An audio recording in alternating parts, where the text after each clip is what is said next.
Hello friends, आपल्या सर्वांची आवडती मालिका लपंडाव या मालिकेच्या आजच्या गुरुवार 15 जानेवारीच्या एपिसोडमध्ये एक खूप मोठा ट्विस्ट आला आहे. राजलक्ष्मी किर्लोस्कर म्हणजेच कबीर उर्फ कान्हाच्या आजीने एक खूप मोठा निर्णय घेतला आहे. कान्हाची आई ही ढसाढसा रडायला लागली तेव्हा राजलक्ष्मी म्हणजेच कान्हाची आजी तिला म्हणाली, माझं संपूर्ण कुटुंब त्या तेजस्विनी कामतने उद्ध्वस्त केलंय आणि मी तिला सोडणार नाही. मी याचा बदला नक्कीच घेणार. कबीर त्याचं उद्दिष्ट विसरलाय, पण मी विसरणार नाही.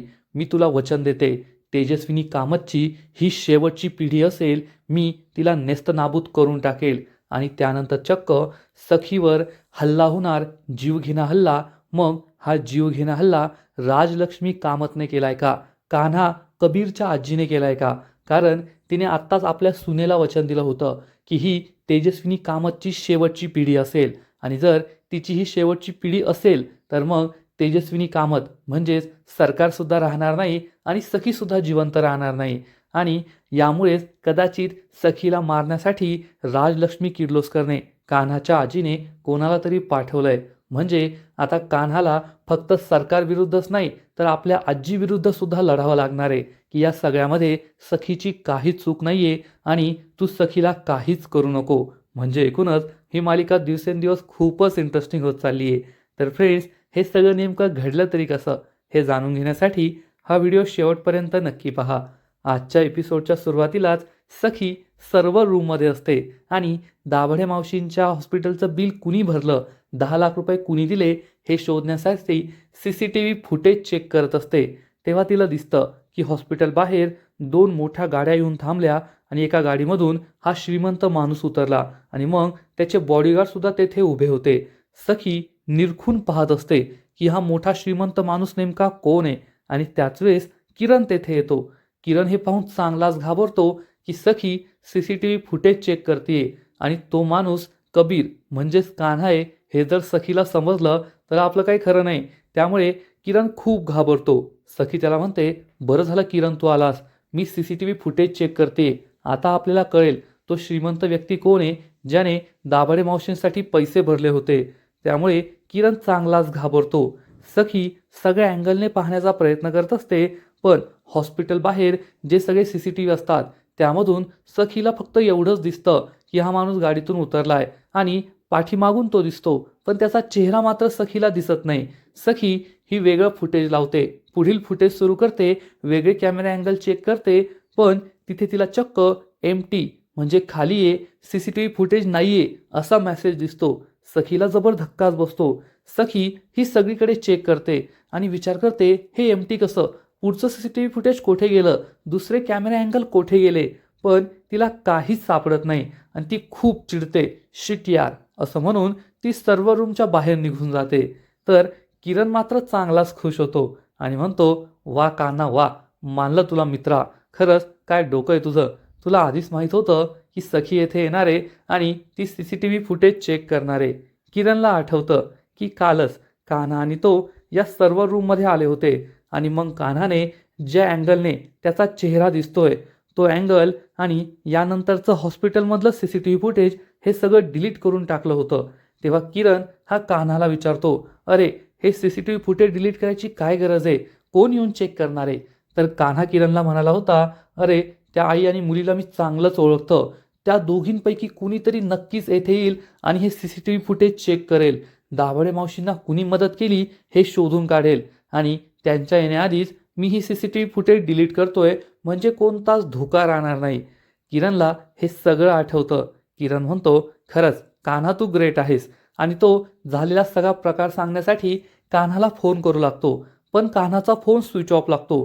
किरण विचार करतो, या कान्हाचा फोन लागत नाहीये. आता येथे काय जे घडलं ते त्याला सांगावं लागेल, नाहीतर त्याच्यावर आणखीनच मोठं संकट येईल आणि तो काळजी करतो. तर इकडे सरकारच्या अड्ड्यावर या संजयची चांगलीच धुलाई सुरू असते, पण संजय हा काहीच सांगायला तयार नसतो आणि मग सरकार ही चक्क गजनी स्टाईल एक मोठा हातोडा जमिनीवर घरंगळत घेऊन येते आणि सरकारच्या हातात हा मोठा हातोडा पाहून परशुराम आणि त्याचे गुंड चांगलेच घाबरतात.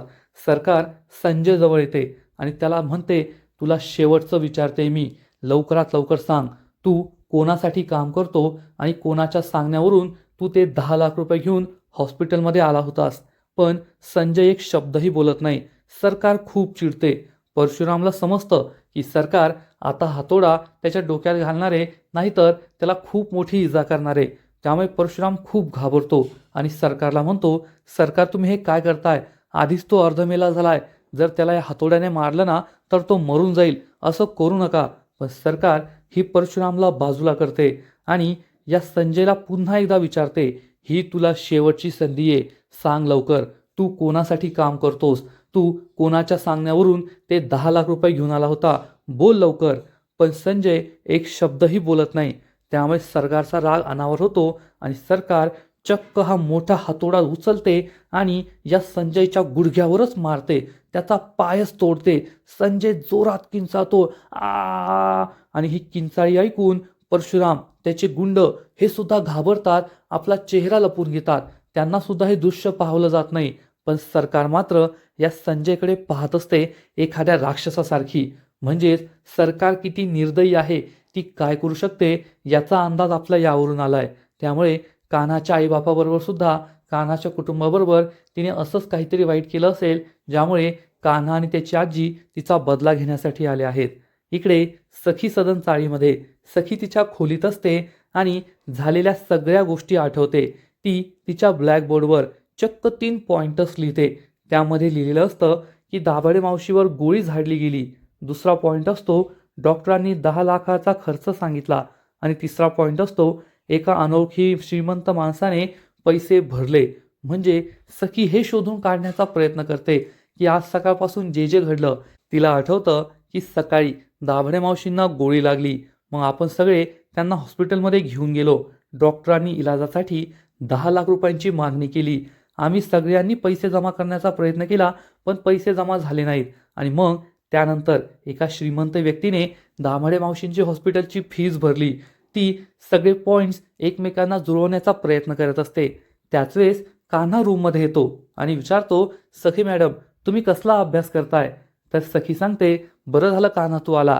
मी हेच शोधण्याचा प्रयत्न करते की दाभाडे मावशींचे 10 लाख रुपये कुणी भरले. हे ऐकून कान्हाला मोठा धक्काच बसतो. कान्हा सखीला म्हणतो, तुम्ही कशाला याचा विचार करताय? ती हिंदीत एक म्हण आहे ना, आप आम खाओ गुठल्या मत गिनो.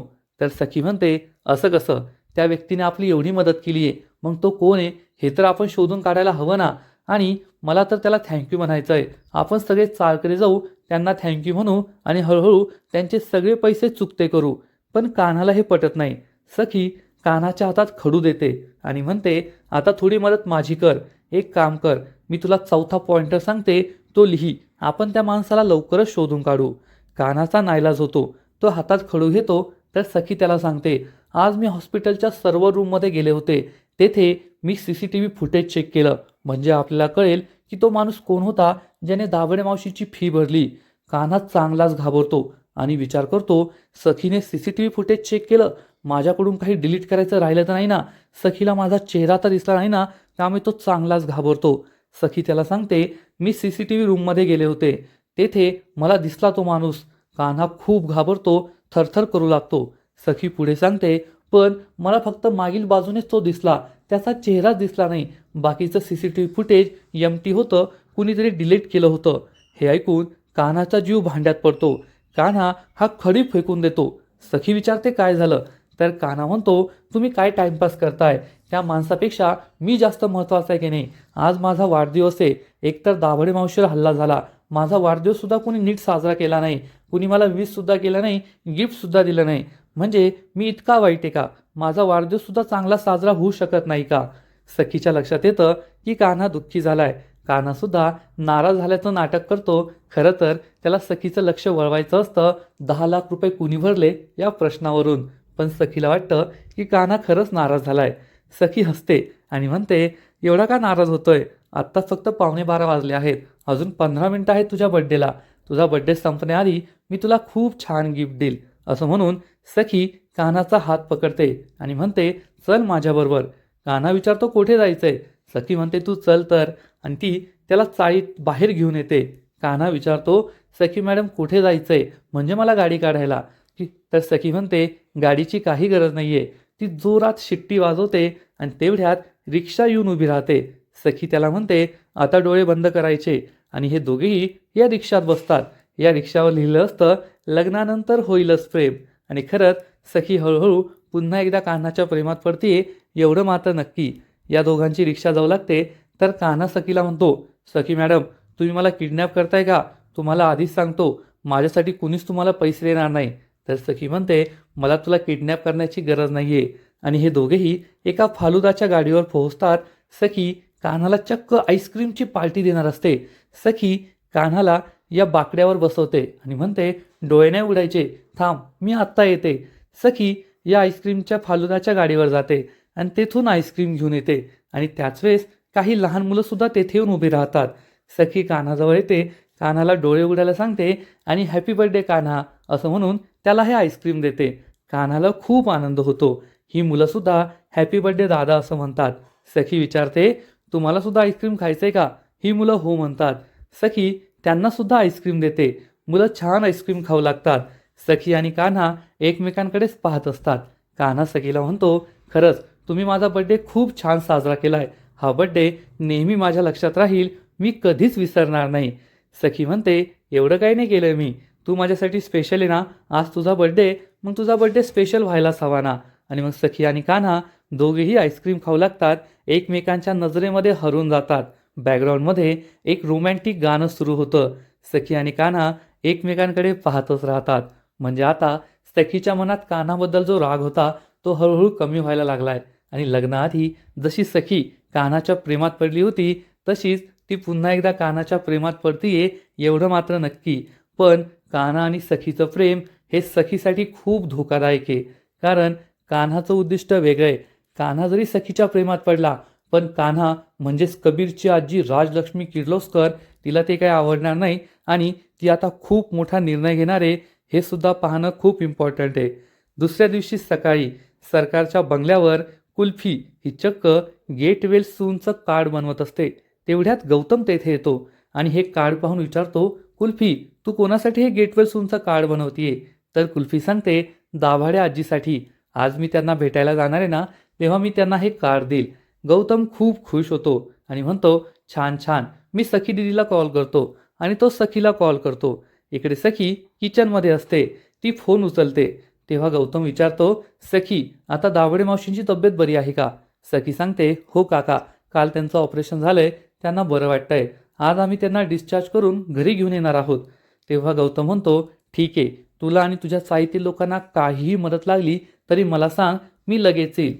सखी हो म्हणते आणि त्याच वेळेस सरकार तेथे येते. सरकार हे ऐकते की कान्हाने चक्क सखीला फोन केलाय आणि तो त्यांची मदत करणार आहे. म्हणजे तो माझी धमकी विसरलाय असं सरकारला वाटतं. गौतम फोन कट करतो. सरकार तेथे येऊन उभी राहते. गौतम आणि कुल्फी दोघेही उभी राहतात. तेव्हा सरकार ही कुल्फीला विचारते, कुल्फी बाळा इकडे. कुल्फी तिच्याजवळ येते. सरकार तिच्या हातातलं ग्रीटिंग पाहते. तेव्हा तिला समजतं की हे तिने गेटवेल सूनचं ग्रीटिंग बनवलंय. ती कुल्फीला विचारते, कोणासाठी बनवलंय? तर कुल्फी सांगते, दाभाडे मावशीसाठी. सरकारला खूप राग येतो. सरकार एक कात्री घेते आणि चक्क हे जे ग्रीटिंग कार्ड असतं कुल्फीने बनवलेलं, ते अशा शेपमध्ये कापते की चक्क त्याची बंदूक होते. हे पाहून कुल्फी आणि गौतम चांगलेच घाबरतात. तेव्हा सरकार ही कुल्फीचा गाल ओढते आणि तिला म्हणते, कुल्फी बाळा, तुला खरं सांगू का, आपण हे गेटवेल सूनचं कार्ड आहे ना, आपल्या नातेवाईकांसाठी, मित्रांसाठी बनवतो, ज्यांचे आपले रिलेटिव्ह आहेत. पण दाभाडे मावशी आपली कोणीच नाहीये, त्यामुळे त्यांच्यासाठी असं काही बनवण्याची गरज नाहीये. आणि ती गौतमला डोळे दाखवते आणि हे गनच्या शेपमध्ये तयार केलेलं ग्रीटिंग कार्ड चक्क कुल्फीच्या माथ्याला लावते, डोक्याला लावते आणि म्हणते, जर यानंतर पुन्हा असं झालं आणि तू सखीला किंवा चाळीतील लोकांना मदत करण्याचा विचार जरी केला ना, तरी तुझ्या मुलीला मी कायमचं हॉस्टेलला पाठवून देईल. हे ऐकून कुल्फी खूप घाबरते.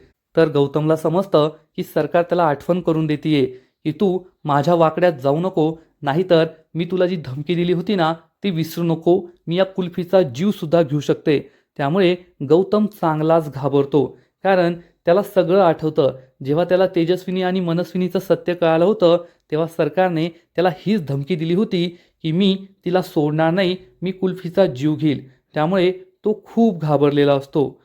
तर फ्रेंड्स, एकूणच लपंडाव या मालिकेचा आजचा एपिसोड खूप भारी होता.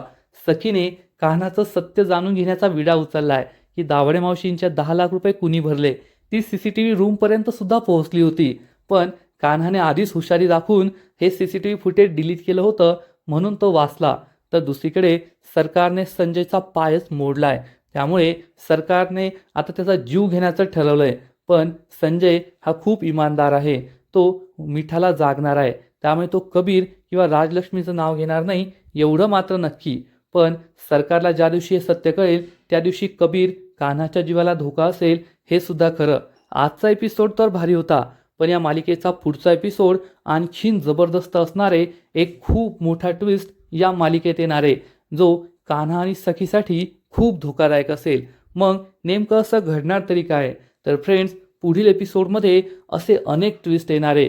सगळ्यात आधी तर राजलक्ष्मी किर्लोस्कर म्हणजेच कान्हा उर्फ कबीरची आजी ही कबीरच्या आईला, कान्हाच्या आईला मिठी मारत असेल आणि कबीरची आई ढसाढसा रडत असेल.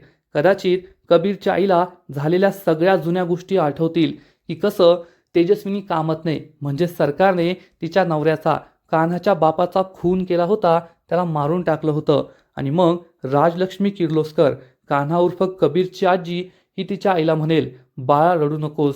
जरी तुझा मुलगा कबीर त्याचं उद्दिष्ट विसरलाय, तो चुकीच्या रस्त्यावर जातोय, तरी सुद्धा मी काहीच विसरलेले नाहीये.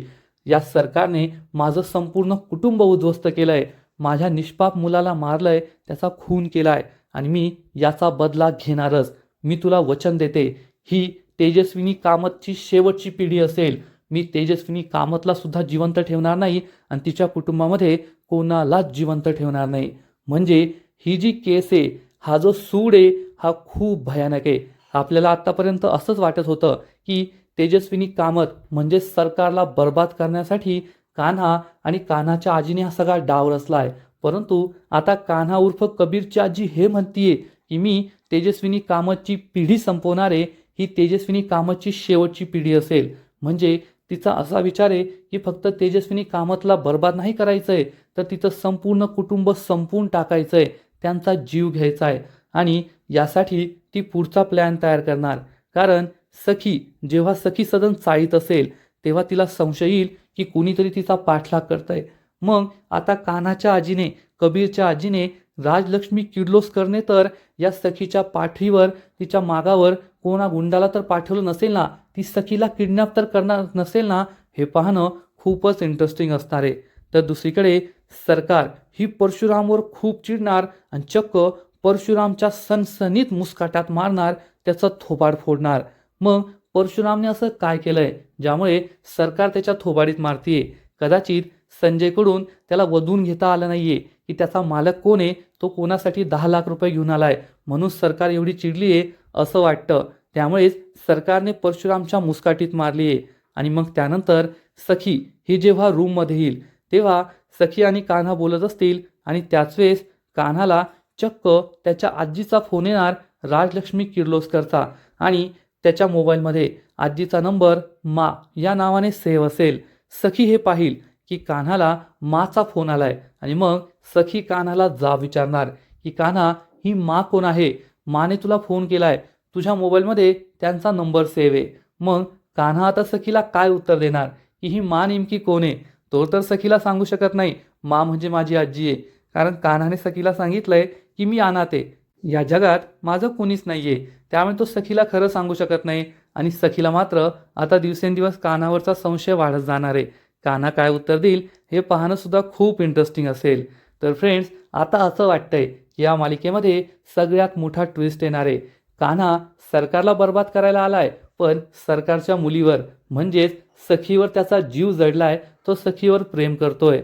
तर दुसरीकडे कान्हाची आजी म्हणजेच कबीरची आजी राजलक्ष्मी किर्लोस्कर सरकारच्या पूर्ण कुटुंबाला संपवण्याचा विचार करते. आणि जेव्हा ती कान्हाला हे सांगेल की ही तेजस्विनी कामतची शेवटची पिढी असणार आहे, मला त्या सगळ्यांना संपवायचंय, तेव्हा कान्हा यासाठी नकार देईल की नाही, जे काही घडलं त्यात फक्त तेजस्विनी कामतची, सरकारची चूक आहे, यात सखीची काय चूक आहे? मी सखीला कोणताही त्रास होऊ देणार नाही. आणि त्याच वेळेस कान्हा आणि कान्हाची आजी राजलक्ष्मी किर्लोस्कर एकमेकांसमोर उभ्या ठाकतील आणि मग या दोघांमध्येच एक युद्ध सुरू होईल.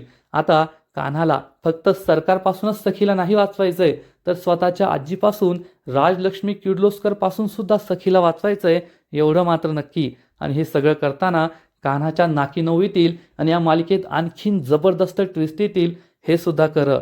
आता कान्हाची आई का रडत होती? जेव्हा कान्हा हा आपल्या आईला भेटायला गेला होता तेव्हा तर तिने कान्हाकडे पाहिलं सुद्धा नाही, एक शब्दही बोलली नाही. मग अचानक तिला रडू का आलं? तिला सगळ्या जुन्या गोष्टी आठवल्या का? ती बरी झाली का? हे पाहणं सुद्धा खूप इंटरेस्टिंग असणार आहे. तर फ्रेंड्स, एकूणच लपंडाव मालिकेमध्ये एकानंतर एक ट्विस्ट येत आहे, रोज नवीन नवीन खुलासे होत आहे आणि ही मालिका पाहायला खूपच मजा येते. तर तुम्ही सुद्धा लपंडाव मालिका एन्जॉय करताय ना? ही मालिका तुम्हाला सुद्धा आवडतीये ना? नक्कीच कमेंट करून सांगा. आणि लपंडाव मालिकेचे असेच नवीन नवीन अपडेट्स सर्वात आधी जाणून घेण्यासाठी व्हिडिओला लाईक करा, शेअर करा, चॅनलला सबस्क्राईब करून बेल आयकॉनवर क्लिक करा, म्हणजे या मालिकेचे नवीन नवीन एपिसोड तुम्हाला सर्वात आधी पाहायला मिळतील. खूप खूप खूप धन्यवाद.